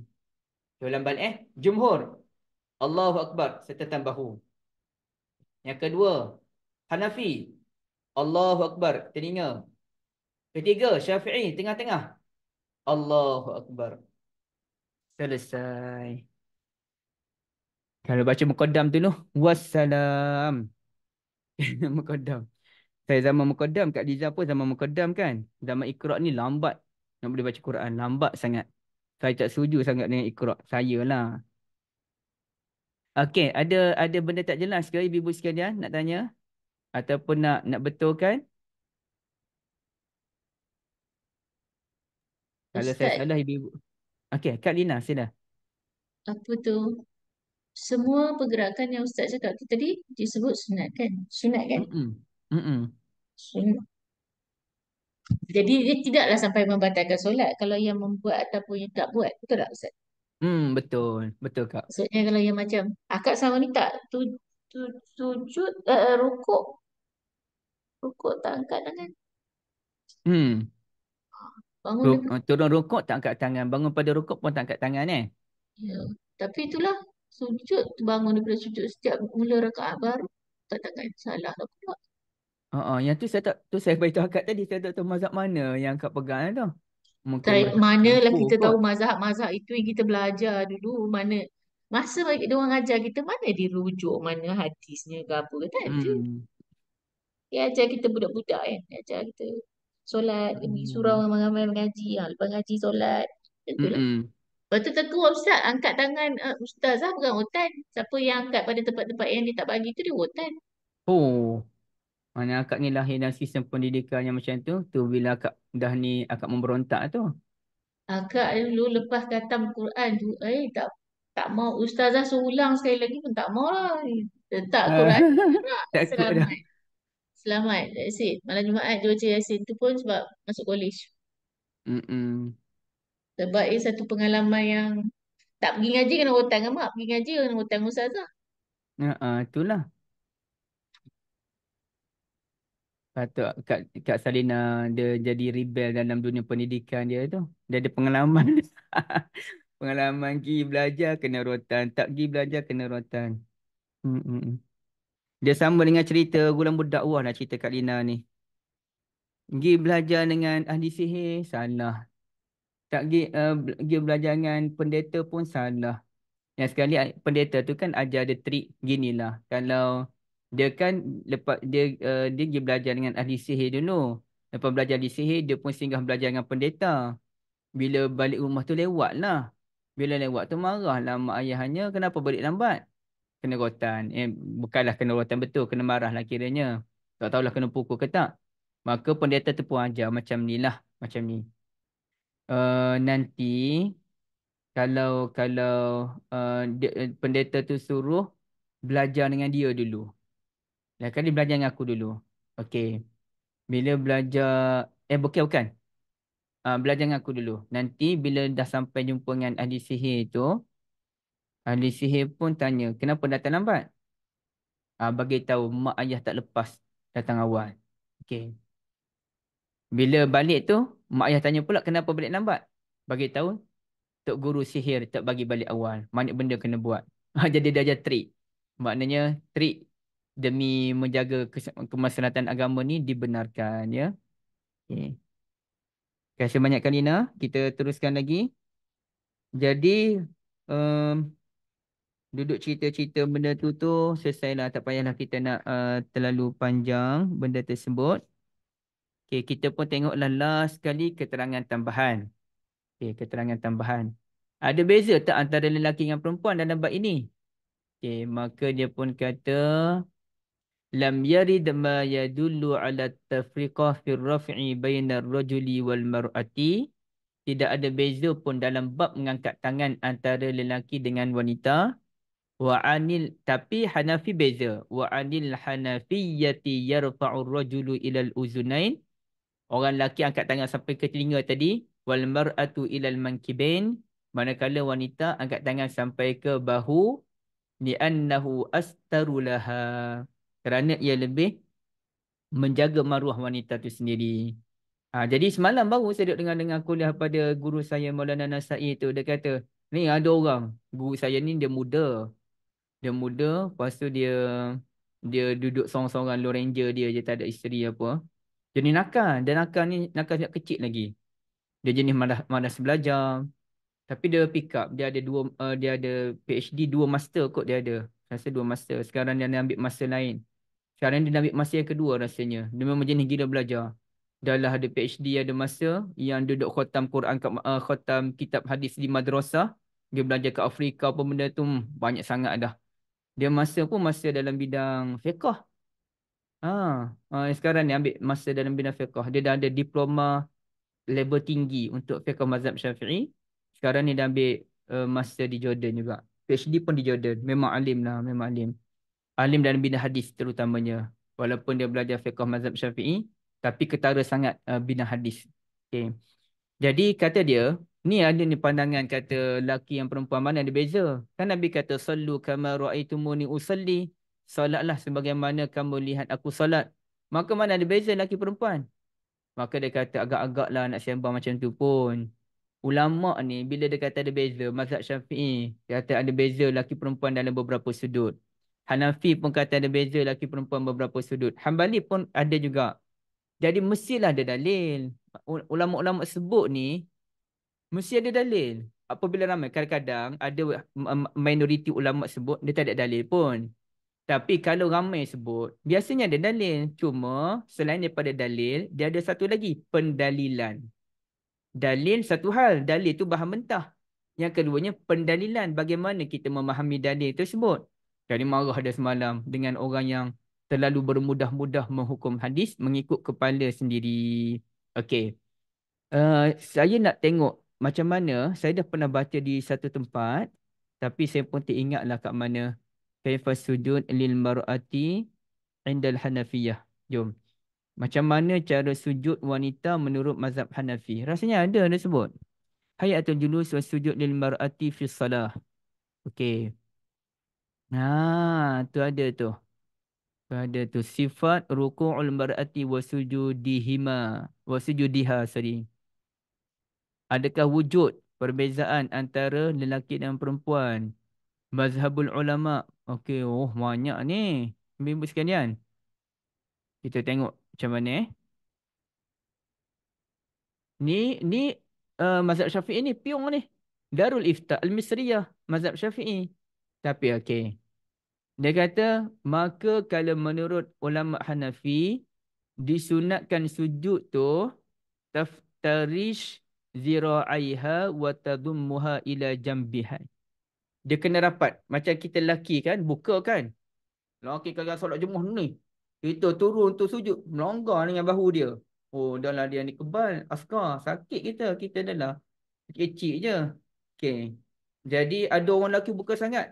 Tapi kebanyakan lelaki dia takkan buka lah dalam solat jemaah. Wanita kan macam ni kan, betul Kak Liza? Kak Liza? Macam ni kan? Tu mazhab Hanafi. Fala tu berdi adudaiha, maknanya dia tertutup bahagian sini. Dia tutup. Okey, jadi itu Hanafi. Satu. Kemudiannya kita tengok lagi. Sifat ruku'ul mar'ati. Macam mana orang perempuan rukuk ni? Summa yarka' qa'ilan.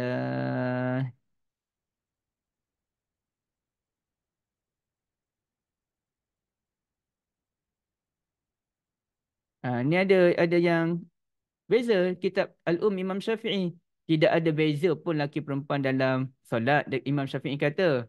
Kecuali orang perempuan ni disunatkan untuk dia merapatkan dalam beberapa benda.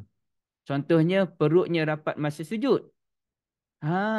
Betul macam tu kan? Perut tu rapat masa sujud kan? Bukannya ibu kerpa macam orang lelaki. Okey.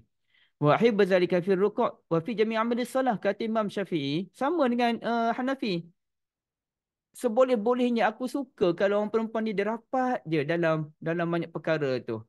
Dalam sujud, kemudian dalam rukuk. Sebab tu orang perempuan pun kalau takbir, betul tak yang saya tengok macam ni kan?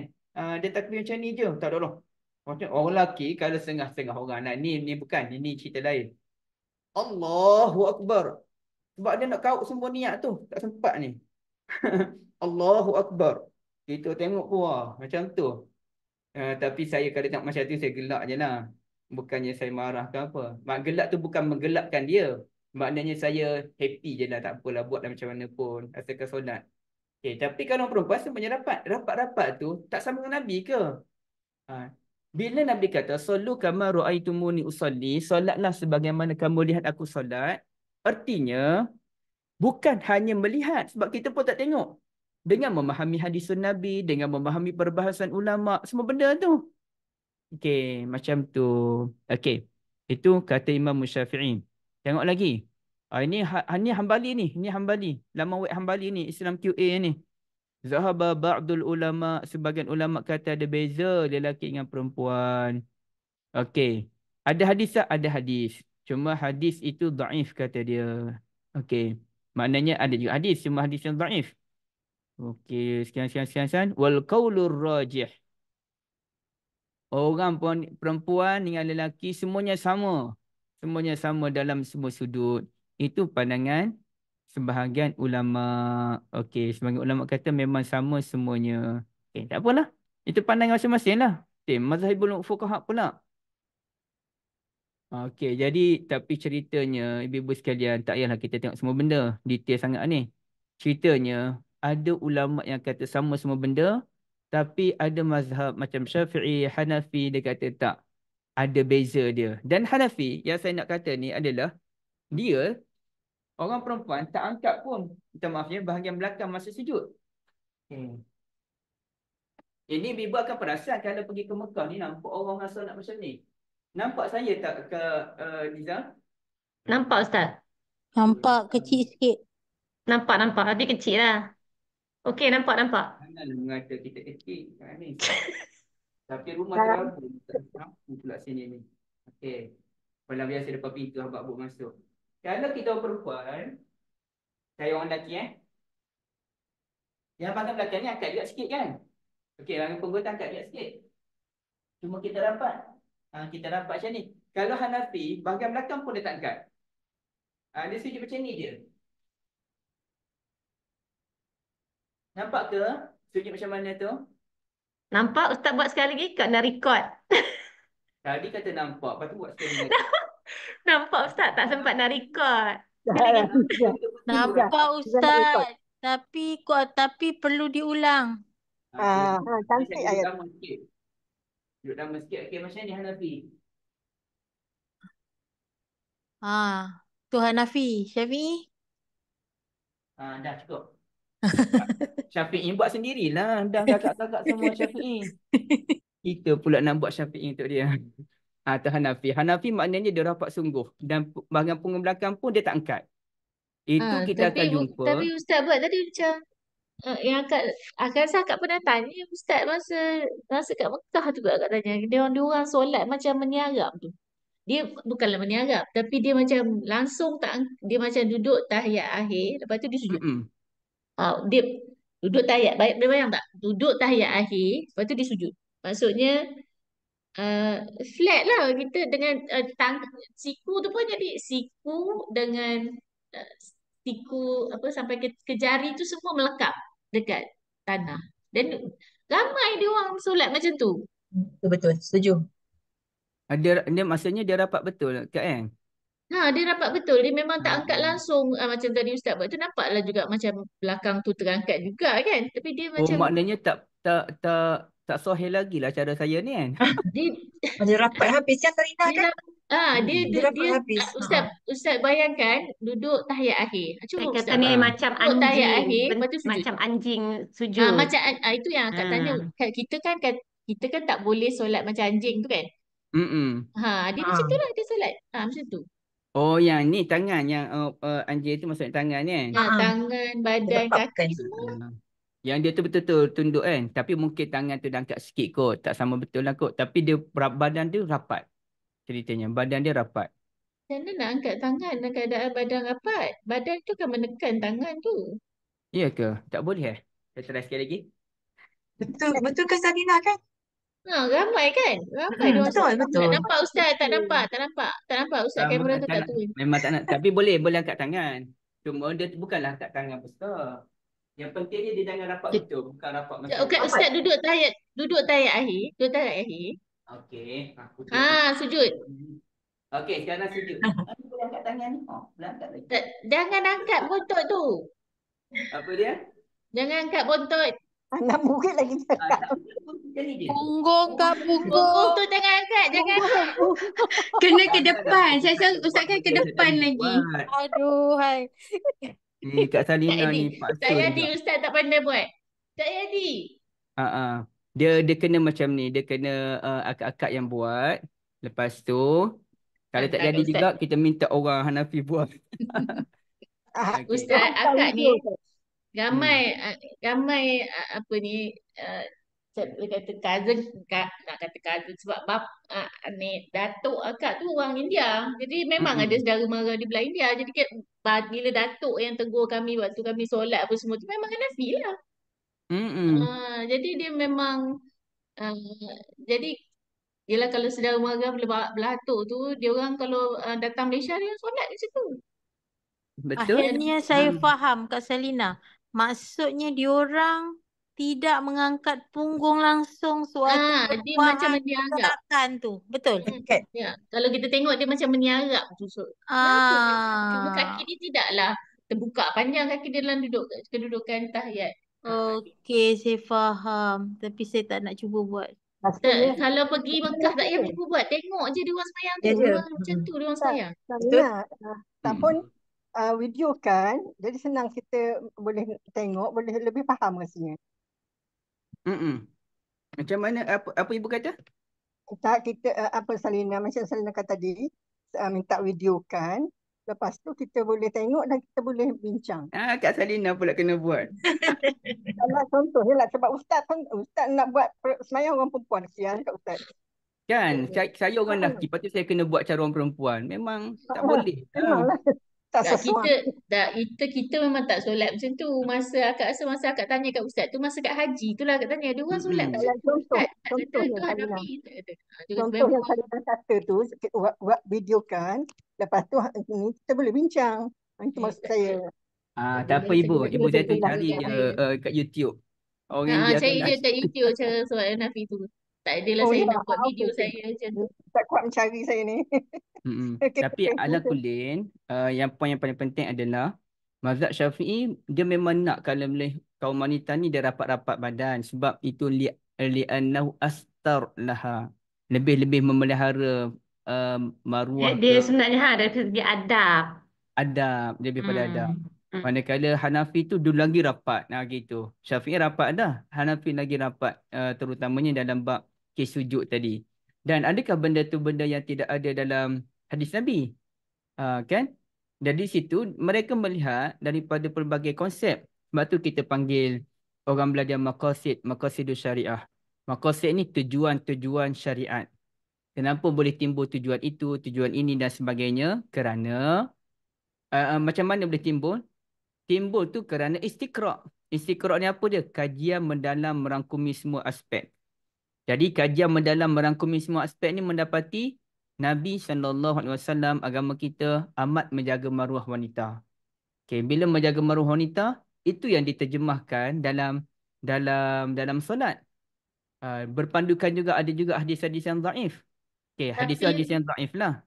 Tapi Ustaz, masa zaman Rasulullah SAW pun orang perempuan solat. Muna Aisyah semua tu kan. Jadi sepatutnya kita mengikut mereka lah kan. Jadi ada tak Hadis Aku tentang cara wanita solat pula ya eh. mengikut ya. Itulah Itulah. saya tak tahu ada tak ada kalau dalam bab ini. Sebab akak rasa setakat yang akak jumpa macam hadis masa kami kalau pergi kat dekat tempat Maulana dekat Terengganu, tak, seorang perempuan dia tak bagi ataupun tak galakkan. Jadi kita orang tak boleh solat berjemaah perempuan. Hmm. Kita tak boleh solat jemaah perempuan. Tapi yang bagi tahu kami tu semua yang ikut kelas hadis Maulana. Akak hanya pergi imam hadis 40 je. Pula kelas hadis Maulana 3 tahun. Siapa nak duduk situ 3 tahun? Macam tu lah. So jadi dia orang yang belajar 3 tahun dengan Maulana bab hadis cover Bukhari sahaja. Uh, dia orang tak so dia orang yang handle madrasah tu waktu kami datang daurah, dia tak bagi orang perempuan solat berjemaah. Kalau solat pun tak boleh berjemaah. Bukan tak boleh. Macam dia taklah kata tak boleh, cuma dia kata macam ni, kita dah belajar hadis kan, jadi tak apa, perempuan semua solat sendiri-sendiri. Yang kita orang dah buat sah apa semua, kena luar lah, solatlah sendiri-sendiri. Sebab kita dah Okey. kat situ. Jadi akak ada lah tanya masa tu, akak tanyalah Ustaz Soleh. Ustaz Soleh bagi hadis-hadis yang Sayyidatina Aisyah solat berjemaah, Ummu Salamah solat berjemaah kan. Betul? Jadi tapi tak tahu tu hadis yang diberi tu dalam Bukhari ke tak tahu. Jadi tapi kita pergi sana, kita menghormati je lah diorang. Cuma akak masih lagi buat solat berjemaah kalau dengan kawan-kawan, dengan anak-anak perempuan, akak masih lagi buat solat berjemaah. Tapi itulah, itu je hadis yang setakat ni jumpa tentang solat orang perempuan. Tak tahu bab solat orang perempuan macam mana mereka solat. Jadi patutnya kita ikut itu je lah. Ni susahlah pendapat ulama' tu. Pendapat ulama' ni ada asas tak, foundation tak untuk ni, selain daripada itu adalah umumnya untuk menjaga wanita. Zaman tu pun dah ada wanita. Takkan tak ada. Itulah sebenarnya perbezaan pendapat yang wujud. Boleh dikatakan semuanya ada asas. Semuanya ada hadis. Bahkan zaman sahabat Nabi dulu pun memang bergaduh dah. Ibn Umar radhiyallahu ta'ala anhuma. Dia baca hadis Nabi. La tamna'u ima Allah masajid Allah. Jangan halang kaum wanita pergi ke masjid-masjid. Lalu Bilal pun kata, ini kita bincang kelas-kelas yang lepas kan. Bilal kata, saya tak bagi. Bilal tu anak Ibn Umar. Ibn Umar marah, dia tolak Bilal tu. Dia kata, ayah kata Nabi bagi, tiba-tiba kamu tak bagi. Dia marah anak dia dan dia boikot anak dia sampai mati. Okey. Tapi ceritanya, maknanya saya yakin Maulana Hadi lah Kak kan? Ya, Maulana Hadi. Saya yakin Maulana Hadi bukan kata tak boleh, tapi dia kata yang terbaik. Bagi dia yang terbaik, kaum wanita solat sendiri. Oleh Itu akak tak kerana tahu sebab akak tak belajar hadis, tak belajar hadis dengan dia. Saya belajar yang dari 40 tu je. Okey. Itu apa yang saya boleh faham lah kan. Wallahualam. Jadi bila dia duduk di satu madrasah, bukannya di tempat terbuka. Sekarang ni, kalau saya pun ada madrasah, saya akan terapkan apa pandangan saya. Okey. Tapi bila di tempat terbuka, kita ikut rentak tempat terbuka. Jadi Maulana Hadi ni kemungkinan dia pegang wanita sebaik-baiknya solat sendirian. Solatnya solat di rumah yang paling baik. Maka dia pun praktik terus di madrasah dia tu. Dalam keadaan kita nak kata Maulana Hadi tak tahu hadis tentang Aisyah, sahabat-sahabat wanita lain pergi solat jemaah. Maulana Hadi tak tahu tentang Nabi bagi kaum wanita pergi masjid. Saya rasa mustahil Maulana tak tahu. Hadis tu memang kepakaran dia. Bukan saja hadis, tafsir Quran pun memang bidang dia. Jadi saya tak yakin Maulana tak tahu. Tapi itu lebih kepada pandangan yang dipilih oleh Maulana tadi. Allahuakbar. Okay, baik. Kita dah lebih masa. Saya nak kena ringkaskan. Soalan daripada Puan Hamimah, untuk angkat tangan ketika nak rukuk dan bangun daripada rukuk tu terpakai untuk rakaat kedua, ketiga, keempat. Semua rakaat. Semua rakaat. Turun rukuk, bangun daripada rukuk pada semua rakaat. Okey. Yang Kak Liza jawab tu lah yang tu Kak. Okey. Kiranya dalam mazhab Syafi'i nak sujud tilawah dan bangun daripada sujud tilawah tak perlu angkat tangan? Betul, tak perlu angkat tangan. Oh, Puan Adan dah nak pergi mesyuarat. Okay, nanti tolong beritahu Puan Adeni tu. bahawa tak perlu angkat tangan. Okey. Tapi guna telekong betul.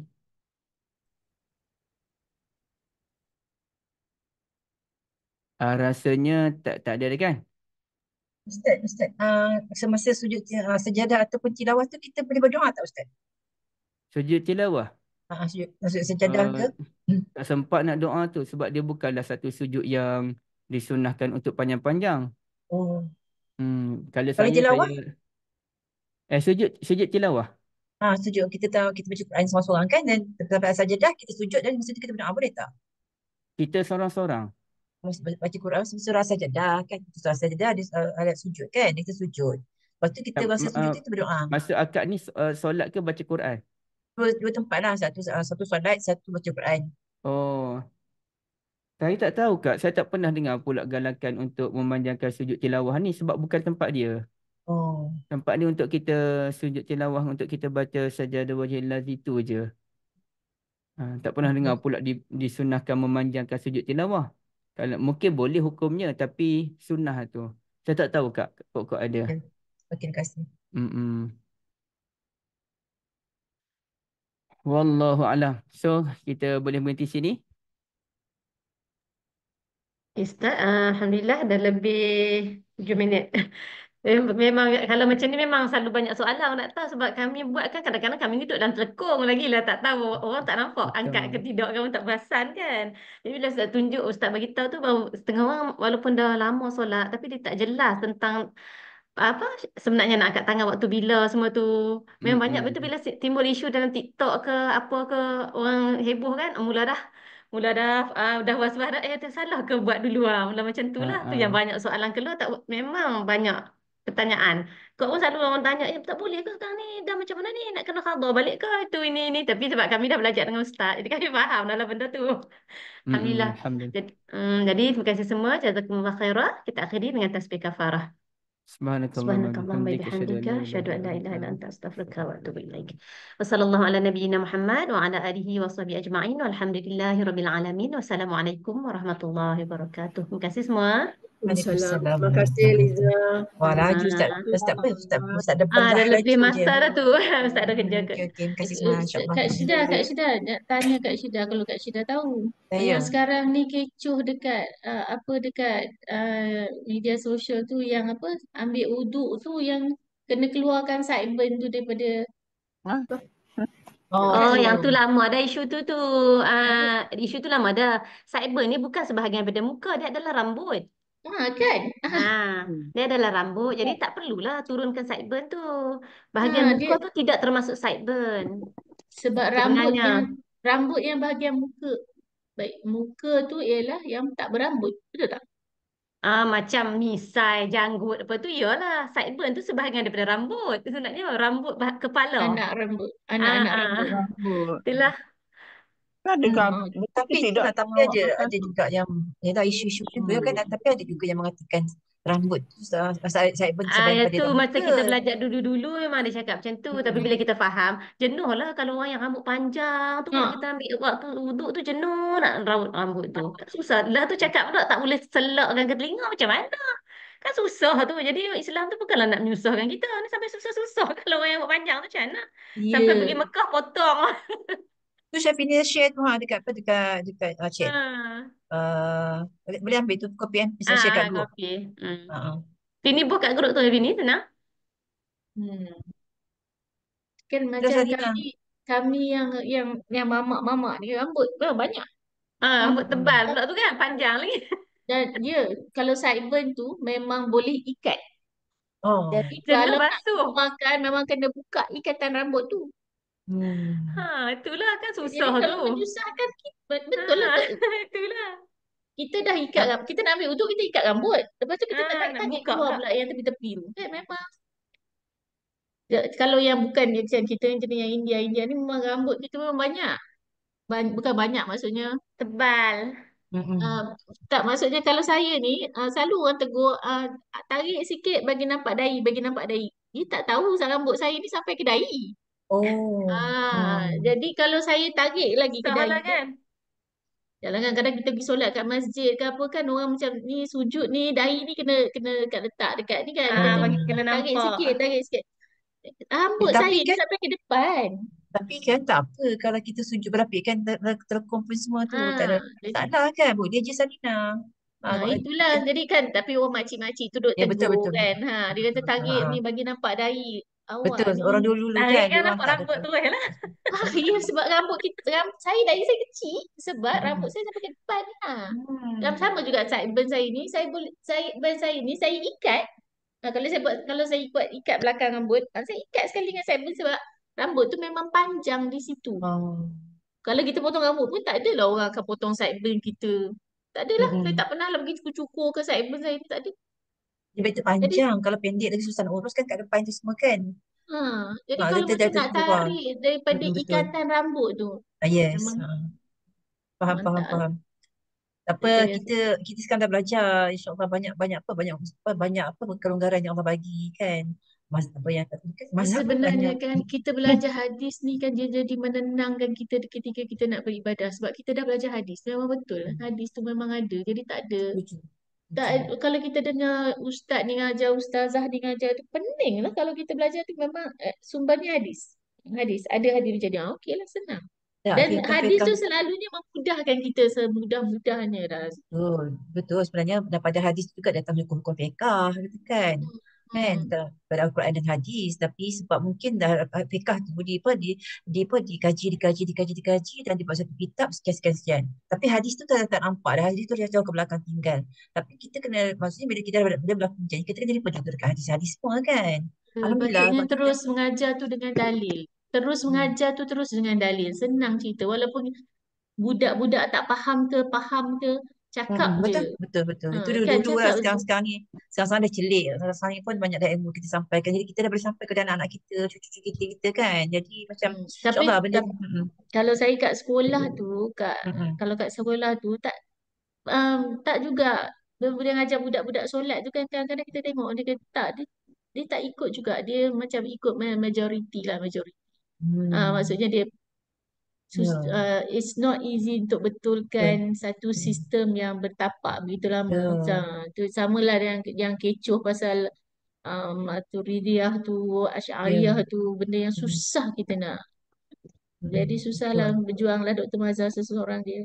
Itulah kadang-kadang orang pandang kita serong pula. Tapi sebenarnya kan dia tanya bab tu pun ramai yang tak faham. Banyak benda yang tak faham pun kan. Apa depan mata. Bila datang sebut pasal hadis ni, dia macam ringan. Rasa macam lega. Rasa macam oh macam ni kita boleh buat macam ni kan. Tak apa nanti kita insyaAllah di kelas ni kita sambung lagi. Kita bincang-bincang lagi next week dengan Ustaz Zuhairi insyaAllah. Terima kasih semua sama-sama semua. Terima kasih Kak Azim, terima kasih Liza, Terima kasih Kak Syida dan terima kasih Kak Liza. Zarina.